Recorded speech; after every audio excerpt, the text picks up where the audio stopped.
టాలీవుడ్ ఇండస్ట్రీలో సినిమాల కంటే ఎక్కువ కాంట్రవర్సీలతోనే హైలైట్ అవుతున్న హీరో ఎవరు అంటే రాజ్ తరుణ్ అనే చెప్పాలి. బిగినింగ్లో హీరోగా వరుస హిట్స్ అందుకున్నాడు రాజ్ తరుణ్. ప్రజెంట్ ఇప్పుడు తక్కువ సినిమాలే చేస్తున్నాడు. అవి కూడా ముందులా పెద్దగా హిట్ అవ్వడం లేదు. మూవీస్ విషయం పక్కన పెడితే రాజ్ తరుణ్పై ఎలాంటి షాకింగ్ ఆరోపణలు, కాంట్రవర్సీలు మొదలయ్యాయో తెలిసిందే. రాజ్ తరుణ్ తనని వాడుకొని మోసం చేశాడని, ప్రేమించి పెళ్లి కూడా చేసుకుని ఇప్పుడు తనని వదిలేశాడు అంటూ పెద్ద రచ్చ చేస్తుంది మాజీ ప్రేయసి లావణ్య. ఈ విషయానికి సంబంధించి రోజుకో వార్త వైరల్ అవుతుంది.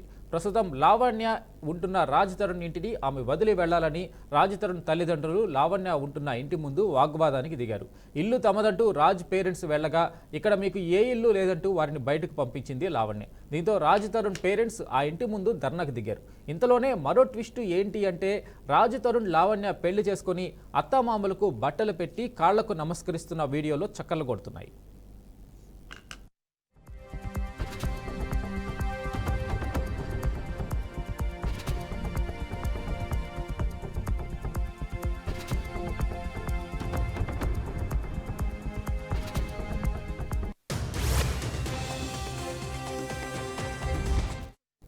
టాలీవుడ్ ఇండస్ట్రీలో సినిమాల కంటే ఎక్కువ కాంట్రవర్సీలతోనే హైలైట్ అవుతున్న హీరో ఎవరు అంటే రాజ్ తరుణ్ అనే చెప్పాలి.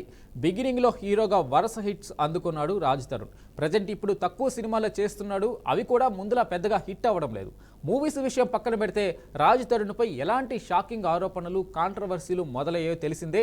ఈ నేపథ్యంలోనే రాజ్ తరుణ్ తనను వాడుకొని మోసం చేశాడని, ప్రేమించి పెళ్లి కూడా చేసుకుని ఇప్పుడు తనను వదిలేశాడు అంటూ పెద్ద రచ్చ చేస్తుంది మాజీ ప్రేయసి లావణ్య. ఇక ఇదే అంశానికి సంబంధించి మరింత సమాచారం అందించడానికి మా ప్రతినిధి ఉమా మహేశ్వరి లైన్లో ఉన్నారు. ఉమా, చెప్పండి, ఈ రాజ్ తరుణ్ లావణ్య విషయం రోజుకో మలుపు తీసుకుంటుంది. తాజా అప్డేట్స్ ఏంటి? ఎస్ వెంకటేష్, రోజుకు ఒక మలుపు అనేది చాలా నిజమనే చెప్పాలి. ఎందుకంటే మనం లైవ్ లో బిఆర్కేల్ ఎక్స్క్లూజివ్ నైట్ 11 కూడా నిన్న మొన్న కూడా మనం ప్లే చేస్తూ ఉన్నాము. సో రోజుకు ఒక మలుపు అంటే ఇప్పుడు ఎవరి సైడ్ నిజం ఉండే అనే దానికి ఒక డౌట్ రేజ్ అవుతుంది. ఇప్పుడు మనం ప్లే చేసిన వీడియోస్ నువ్వు చూడొచ్చు. మనం ప్లే చేసాము. వీళ్ళిద్దరికి అసలు మ్యారేజ్ కాలేదు అని చెప్పేసి రాజ్ తరుణ్ అండ్ రాజ్ తరుణ్ సపోర్టర్స్ చెప్తూ ఉన్నారు. బట్ ఇక్కడ మనం చూస్తే కనుక వాళ్ళు పూజలు చేసుకుంటూ వాళ్ళ అమ్మా నాన్నకి బట్టలు పెడుతూ ఇలాంటివన్నీ మనం విజువల్స్ లో చూడొచ్చు. సో రాజ్ తరుణ్ వీళ్ళిద్దరు కలిసి బయటికి వెళ్తున్నప్పుడు ఇట్లాంటివన్నీ విజువల్స్ అన్ని మనం చూసాం. అసలు మొదటికి వస్తే రాజ్ తరుణ్ లావణ్య కేసులో రోజుకో ట్విస్ట్ అనేది వస్తూనే ఉంది. ప్రేమించి పెళ్లి చేసుకున్నాడు, నన్ను వదిలేశాడని ఒక రచ్చ మొన్నటి వరకు జరిగింది. పెళ్ళైన కొన్ని రోజులు మాత్రమే కలిసి ఉన్నామని చెప్పి కొన్ని డేస్ చెప్తూ వచ్చింది లావణ్య. అసలు నేను పెళ్లే చేసుకోలేదు అని చెప్పేసి రాజ్ తరుణ్ చెప్తున్నాడు. అండ్ నిన్న మొన్న మనం చూసుకుంటే గనక రాజ్ తరుణ్ వాళ్ళ పేరెంట్స్ వాళ్ళ ఇంటికి వచ్చి ఇది మా ఇల్లు, ఇది మా అబ్బాయి పేరు మీద ఉంది, బట్ తను లోపలికి రానియట్లేదు అని చెప్పి గొడవ జరగడము, అక్కడ వాగ్వివాదం దిగడము మనమంతా లైవ్ కూడా మనం కవర్ చేయడం జరిగింది. వాళ్ళ సపోర్టర్స్, లావణ్య సపోర్టర్స్ కూడా వచ్చి ఆ లాయర్స్ కూడా మాట్లాడటం మనం స్క్రీన్ మీద చూసాము. మనం అది కూడా లైవ్ ఇచ్చాం ఎక్స్క్లూజివ్ బిఆర్కేలో. సో సోషల్ మీడియాలో పెళ్లికి సంబంధించిన ఫొటోస్ కానీ వీడియోస్ కానీ వస్తున్నాయి. మనం కూడా చూడొచ్చు. మన బిఆర్కేలో కూడా ఎక్స్క్లూజివ్ మనం ఇస్తూ ఉన్నాము. సో దీన్ని చూస్తే కనుక రాస్తోని కెరియర్ బిగినింగ్ నుంచి కూడా పెద్ద హిట్స్ లేకపోయినా స్టెప్ బై స్టెప్ చాలా కష్టపడి ఎదగడం మనం అందరం చూసాం. కానీ ఈ రోజు తన కెరియర్ లో సినిమాలు హిట్ అయిన దాని గురించి కన్నా కూడా కాంట్రవర్సీ ద్వారా రీసెంట్ డేస్ లో తను పాపులర్ అవడం చూస్తాం. ఇప్పుడు తనకి అంత హిట్స్ లేకపోయినా సెటిల్డ్ సినిమాలు చేసుకుంటూ వెళ్తూ ఉన్నాడు. సో సెటిల్డ్ సినిమాలు చేస్తూ కూడా ఏదో అరాకొరాగా చేస్తూ ఉన్నప్పటికీ హీరోయిన్ తో యాక్ట్ చేసిన హీరోయిన్ తో అక్కడ ఉన్నా కూడా అక్కడ దగ్గరికి వెళ్ళి గొడవ చేయడం ఇట్లాంటివన్నీ జరుగుతూ ఉన్నాయి. చూస్తే కనుక రాజ్ తరుణ్ ఇప్పుడు ఫేస్ చేయలేని పరిస్థితిలో ఉన్నాడు. ఈ రోజు కూడా నార్సింగ్ పోలీస్ స్టేషన్ కి వెళ్ళి రాజ్ తరుణ్ మీద కంప్లైంట్, వాళ్ళ పేరెంట్స్ మీద కంప్లైంట్, నిన్న నైట్ ఒక 5 ఆడవాళ్ళు వచ్చారు, నన్ను కొట్టడానికి చూశారు, సో నా కంప్లైంట్ తీసుకోవట్లేదు, నేను ఇక్కడే నార్సింగ్ పోలీస్ స్టేషన్ లో సూసైడ్ చేసుకొని చచ్చిపోతాను, సో నాకు రాజ్ తరుణ్ కి పెళ్ళయిందంటూ సో విజువల్స్ కూడా మనం చూడొచ్చు విజయ్. అయితే ఉమా, ఇంటి నేపథ్యంలోనే గొడవ, అంటే ఇన్ని రోజులు గొడవ జరిగింది వాళ్ళిద్దరి సంబంధించి. కానీ కొత్త వివాదం ఏంటంటే ఆ ఇంటికి సంబంధించి గొడవ. ఇది ఆ ఇంటికి సంబంధించి డాక్యుమెంట్స్ రాజ్ తరుణ్ దగ్గర ఉన్నాయా? అసలు వాళ్ళు డాక్యుమెంట్స్ ఏమైనా చూపించారా ఇప్పటి వరకు? ఇంటి పేరు మీద మాత్రం రాజ్ తరుణ్ పేరు మీదే ఇల్లు ఉంది ఇప్పటికి ప్రెసెంట్. ఓకే.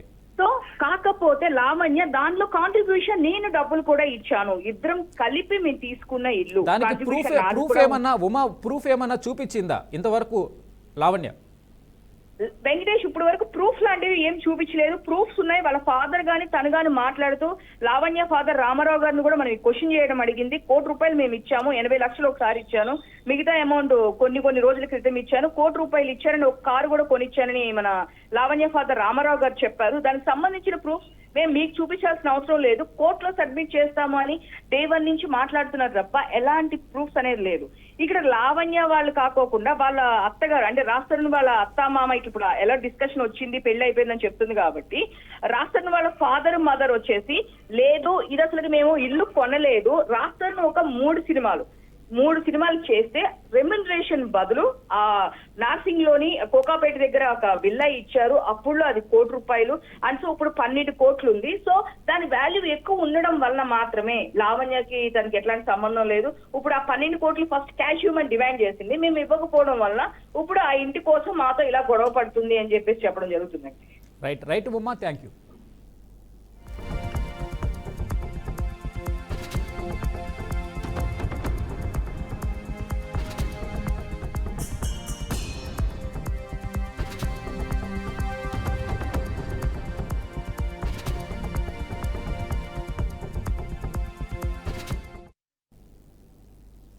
కాంగ్రెస్ బీఆర్ఎస్ పార్టీలపై కేంద్ర హోంశాఖ సహాయ మంత్రి బండి సంజయ్ హాట్ కామెంట్స్ చేశారు. హైదరాబాద్లోని బర్కత్పురాలో బీజేపీ నాయకులతో బండి సంజయ్ భేటీ అయ్యారు.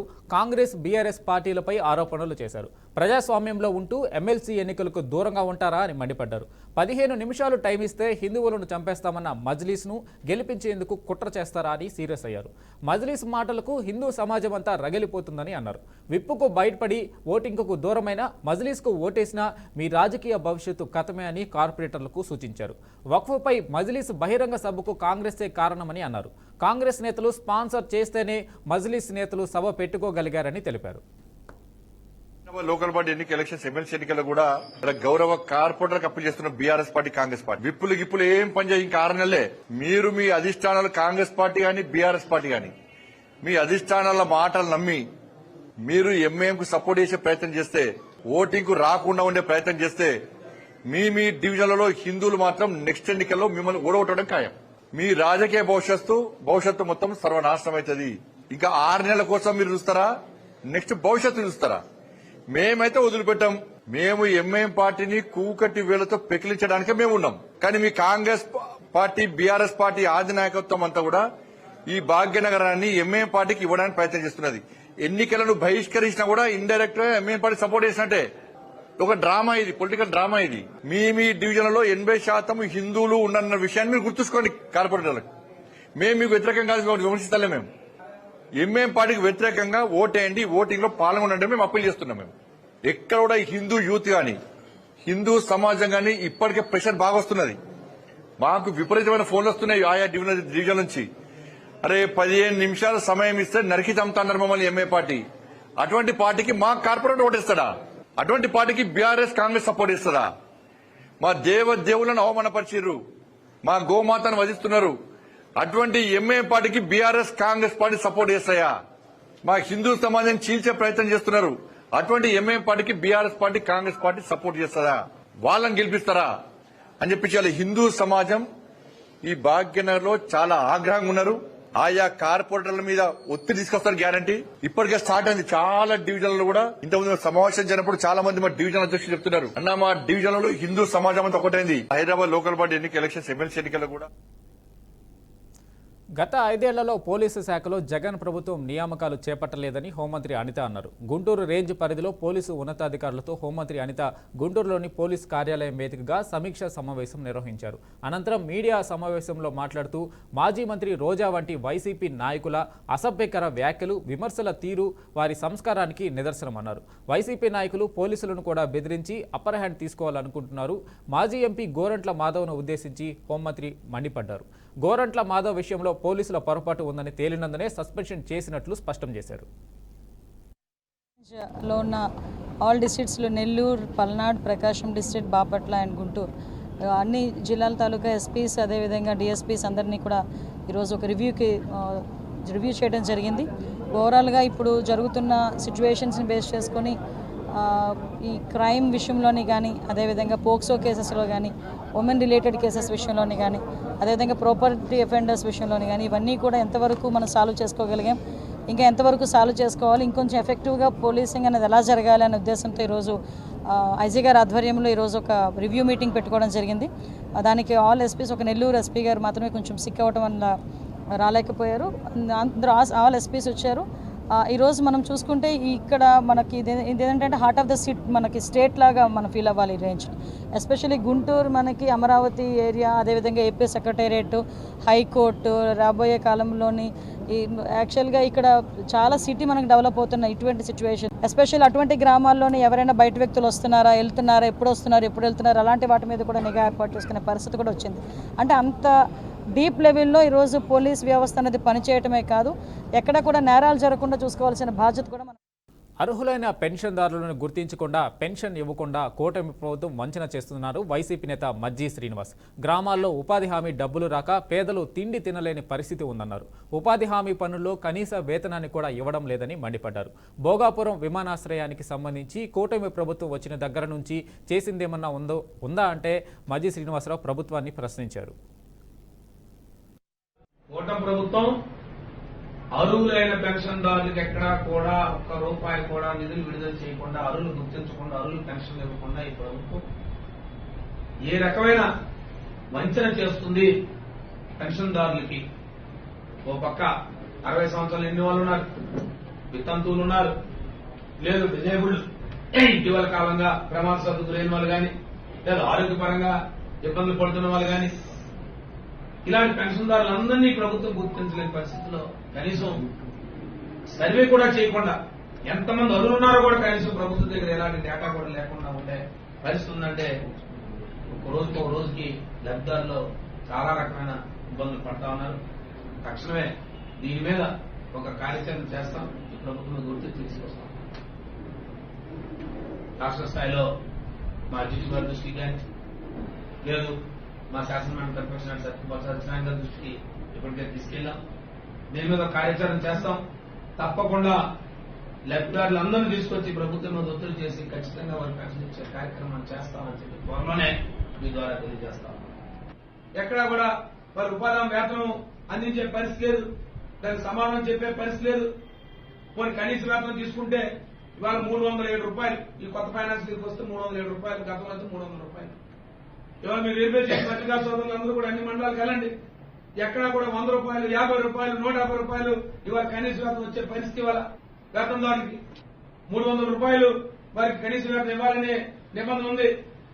ఎక్కడా కూడా ఎవరు కూడా ఈ ప్రజాప్రతినిధి కూడా అడిగే పరిస్థితి లేదు.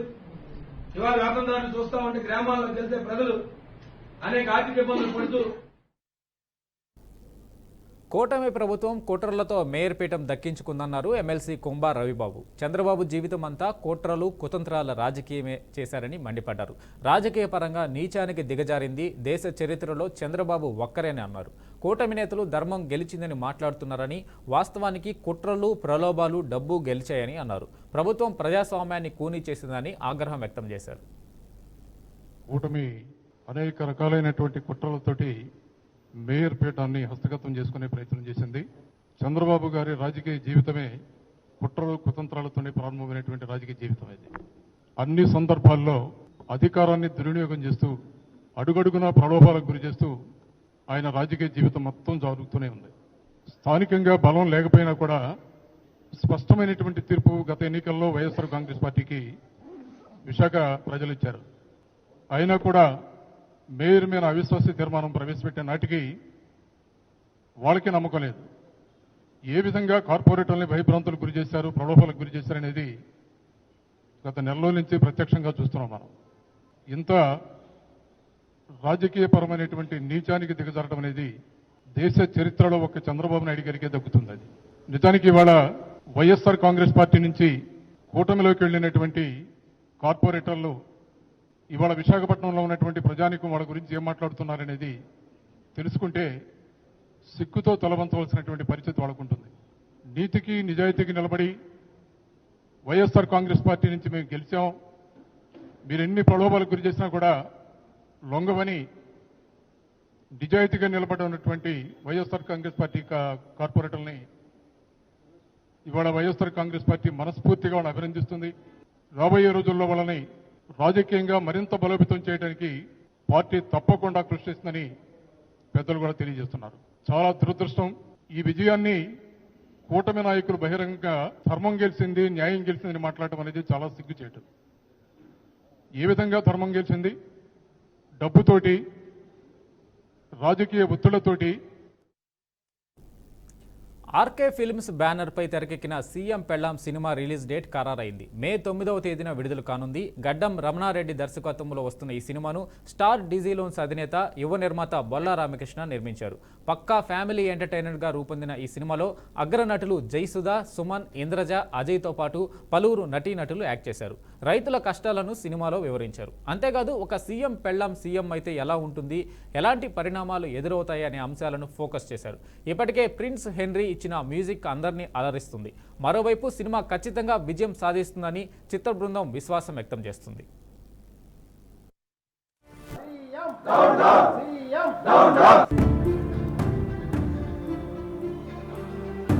మీలాంటి వాళ్ళని అడిగేవాడు లేకే మీరంతా ఇలా. తన్నంటే ఊరుకునేవాడేమో గాని తల్లినంటే తన్నకుండా ఉండడానికి క్లియర్ గా అర్థమవుతుంది కదా. 500 కోట్లకు సంబంధించిన విషయం చిన్నది కాదు సార్. ప్రూఫ్స్ ఇవ్వండి, తీసుకుని వెళ్తా.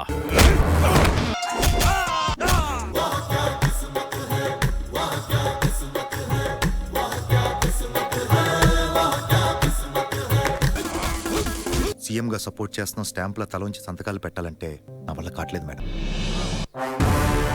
మీ పేరు స్కామ్లలో, స్పైకామ్లలో అస్సలు ఉండకూడదు. నాతో కలిసి ప్రజల సంక్షేమం కోసం రావాలనుకునే వాళ్ళు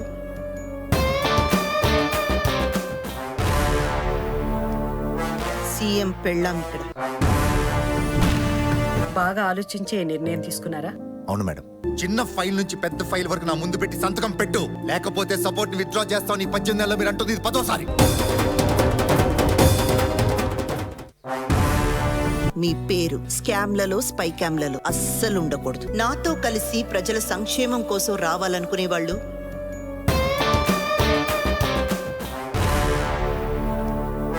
సీఎం పెళ్ళాం ఇక్కడ.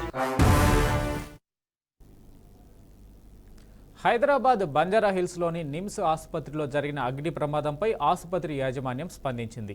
ఎమర్జెన్సీ బిల్డింగ్ 5వ అంతస్తులో ఆడిటోరియం దగ్గర నాన్ పేషెంట్ ఏరియా షార్ట్ సర్క్యూట్తోనే ప్రమాదం సంభవించిందని ఆసుపత్రి యాజమాన్యం తెలిపింది. పొగలు వచ్చిన వెంటనే సిబ్బంది అప్రమత్తమై మంటలు వ్యాపించకుండా చర్యలు తీసుకున్నట్లు వెల్లడించింది. అలాగే ఎవరికీ ఎలాంటి ప్రమాదం కానీ ఆస్తి నష్టం జరగలేదని తెలిపింది.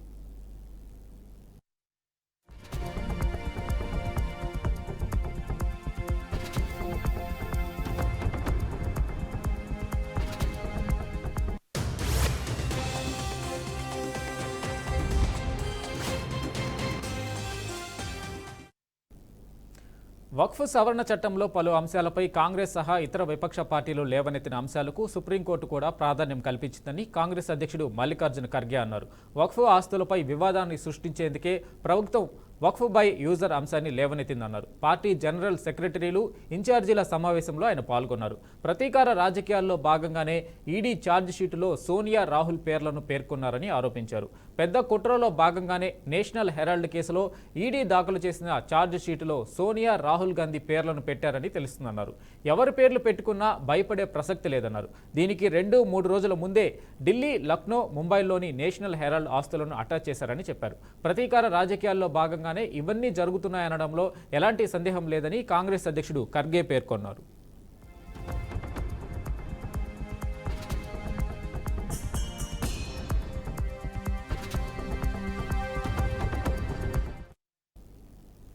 మహారాష్ట్రలో శివసేన చీఫ్ ఉద్ధవ్ ఠాక్రే, మహారాష్ట్ర నవనిర్మాణ సేన చీఫ్ రాజ్ ఠాక్రేలు మరోసారి ఏకం కానున్నట్టు తెలుస్తుంది. పలువురు నేతలు హింట్ ఇచ్చారు. రాష్ట్ర ప్రయోజనాలను ముందుకు తీసుకెళ్లడానికి, మరాఠీ భాషను కాపాడేందుకు, వివాదాలను పక్కన పెట్టేందుకు తాను సిద్ధంగా ఉన్నానని రాజ్ ఠాక్రే అన్నారు. రాజ్ ఠాక్రే వ్యాఖ్యలపై ఉద్ధవ్ ఠాక్రే సైతం స్పందించారు. మరాఠీ సమాజ ప్రయోజనాల నిమిత్తం ఐక్యంగా ఉండడానికి తాను కూడా సిద్ధంగా ఉన్నానని చెప్పారు. మహారాష్ట్రలో ప్రధాన సమస్యలు తలెత్తినప్పుడు మా మధ్య నెలకొన్న విభేదాలు, తగాదాలు చాలా చిన్నవి. మహారాష్ట్ర మరాఠీ ప్రజల కోసం కలిసి రావడం కష్టమైన పని కాదు, కానీ అలా చేయడానికి ఇష్టపడడమే అసలైన ప్రాబ్లం అని తెలిపారు. असं आहे की मराठीसाठी आणि महाराष्ट्राच्या हितासाठी अगदी किरकोळ भांडणं, तुम्ही बाहेर गेल्यानंतर बातमी वाचल्यानंतर कळेल मी किरकोळ भांडण्याचा संदर्भ काय आहे. किरकोळ भांडणं बाजूला ठेवायला मी सुद्धा तयार आहे आणि मी सुद्धा सर्व मराठी माणसांना या हितासाठी, महाराष्ट्राच्या हितासाठी, मराठीसाठी एकत्र येण्याचं आवाहन करतोय. पण माझी अट एक आहे की जेव्हा आम्ही लोकसभेच्या वेळेला सांगत होतो की अरे महाराष्ट्रातनं गुजरातमध्ये सगळे कारभार घेऊन जात आहेत, उद्योग घेऊन जात आहेत, तेव्हाच जर का विरोध केला असता तर आज ते सरकार तिकडे बसलं नसतं. आज तिकडे महाराष्ट्राच्या हिताचा विचार करणार. ఐపీఎల్లో ఇవాళ డబుల్ హెడర్లో భాగంగా రెండో మ్యాచ్లో Lucknow Super Giants Rajasthan Royals తలపడ్డాయి. లక్నో సూపర్ జైంట్స్ టాస్ గెలిచి బ్యాటింగ్ ఎంచుకుంది. ఈ మ్యాచ్కు జైపూర్లోని సవాయ్ మాన్ సింగ్ స్టేడియం వేదిక కాగా ఈ మ్యాచ్ ద్వారా రాజస్థాన్ రాయల్స్ ఆటగాడు వైభవ్ సూర్యవంశీ చరిత్ర సృష్టించాడు. ఐపీఎల్ ఆడుతున్న అత్యంత పిన్న వయస్కుడిగా రికార్డు పుటర్లో చోటు దక్కించుకున్నాడు. వైభవ్ సూర్యవంశీ వయసు 14 సంవత్సరాల 23 రోజులు మాత్రమే. ఈ టీనేజ్ కుర్రాడికి రాజస్థాన్ రాయల్స్ ఇంపాక్ట్ సబ్స్టిట్యూట్లో స్థానం లభించింది. వైభవ్ సూర్యవంశీ బీహార్కు చెందిన యువ క్రికెటర్. గత కొంతకాలంగా జూనియర్ క్రికెట్లో పరుగుల మోత మోగిస్తున్నాడు. ఆస్ట్రేలియా అండర్-19 జట్టుతో జరిగిన మ్యాచ్లో సూర్యవంశీ 58 బంతుల్లోనే సెంచరీ చేశాడు. ఆ తర్వాత ఆసియా కప్ అండర్-19 పోటీల్లోనూ 44 సగటుతో 176 పరుగులు చేశాడు. ఇక నేటి ఐపీఎల్ మ్యాచ్లో రెగ్యులర్ కెప్టెన్ సంజు శాంసన్ గైర్హాజరీలో రియాన్ పరాగ్ కెప్టెన్గా వ్యవహరిస్తున్నాడు. మరోవైపు లక్నో సూపర్ జైంట్స్ జట్టులో ఆకాష్ దీప్ బదులు ప్రిన్స్ యాదవ్ తుది జట్టులోకి వచ్చాడు.